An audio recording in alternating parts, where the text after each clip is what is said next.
काल काँग्रेसचा आम्ही जाहीरनामा बघितलाय, त्या जाहीरनाम्यामध्ये साधा एक प्रश्न होता, समान नागरी कायदा.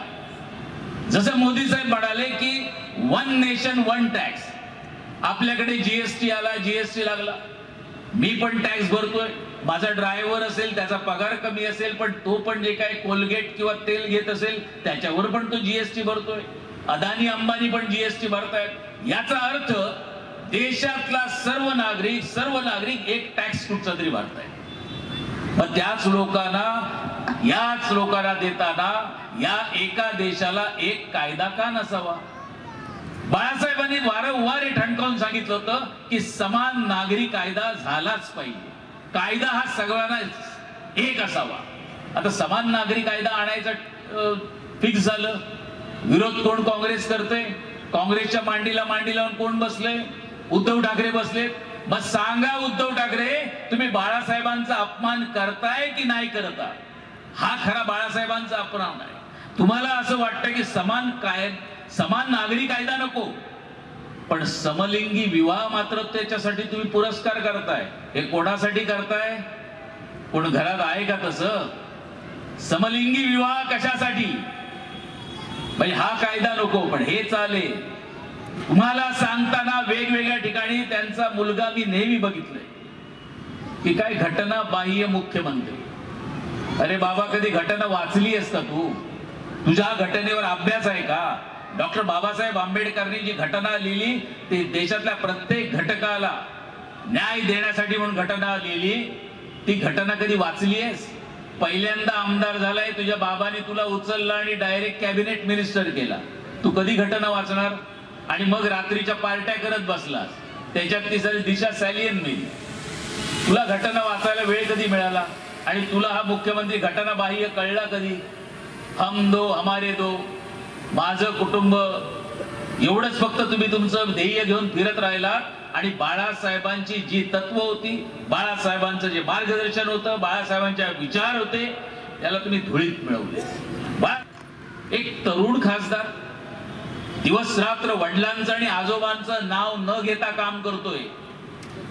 त्याच्या आजोबांचंही तो नाव घेत नाही आणि वडील मुख्यमंत्री आहेत म्हणून त्याचंही नाव घेत नाही. आणि हे आजोबांचं आणि वडिलांचं नाव घेऊन फिरताय. एक तर सांगतायत माझा बाप चोरी झालाय. मी आजपर्यंत ऐकत होतो कधी गाड्या चोरी होतात, कधी टमरेल चोरी झालं असेल, छत्र्या चोरी झाली असतील. चला, बाप चोरी होताना मी पहिल्यांदाच बघितलं. बाप चोरी झाली म्हणून सांगितले आणि बापाची चोरी झाली तर पोलीस स्टेशनला जाऊन कंप्लेंट दे. आणि आपल्याला कदाचित माहिती नसेल म्हणून सांगतोय, 1966 साली शिवसेनेचा ज्यावेळी जन्म झाला त्या प्रबोधनकार ठाकरे शिवाजी पार्कच्या मैदानात सांगितलं होतं की आजपासनं हा बाळ ठाकरे मी महाराष्ट्राला देत आहे म्हणून. मग दिलेल्या वस्तूची चोरी कशी झाली? लोकांनी, महाराष्ट्रातल्या लोकांनी त्यांच्यावर प्रेम केलं आणि बाळ ठाकरेंचे बाळासाहेब ठाकरे झाले. हिंदुस्थानने त्यांच्यावर प्रेम केलं आणि हिंदू हृदय सम्राट शिवसेना प्रमुख बाळासाहेब ठाकरे झाले. मग ही चोरी कशी झाली? ज्या वडिलांनी आपला मुलगा महाराष्ट्राला दिला त्यांचं पण नाव आजोबाचं खराब करणारा हाच उद्धव ठाकरे.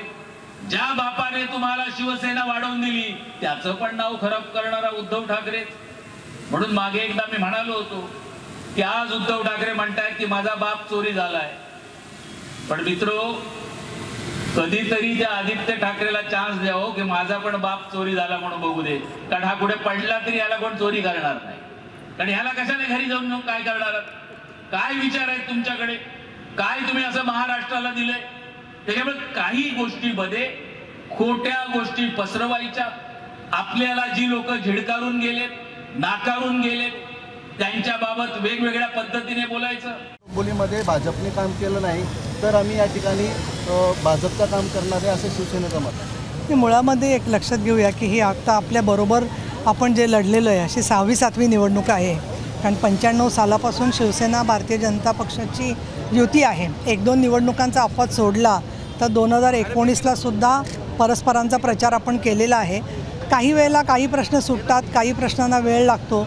त्याच्यामुळे थोड्याशा कार्यकर्त्यांच्या भूमिका किंवा भावना थोड्याशा दुखावलेल्या असतात आणि त्याच्यामुळे तो तात्पुरत्या स्वरूपामध्ये त्यांचा जो काही प्रश्न असतील ते प्रश्न सोडवण्याचं काम आपले सगळे महायुतीतले नेते मंडळी जी आहेत ती निश्चितपणाने करतील.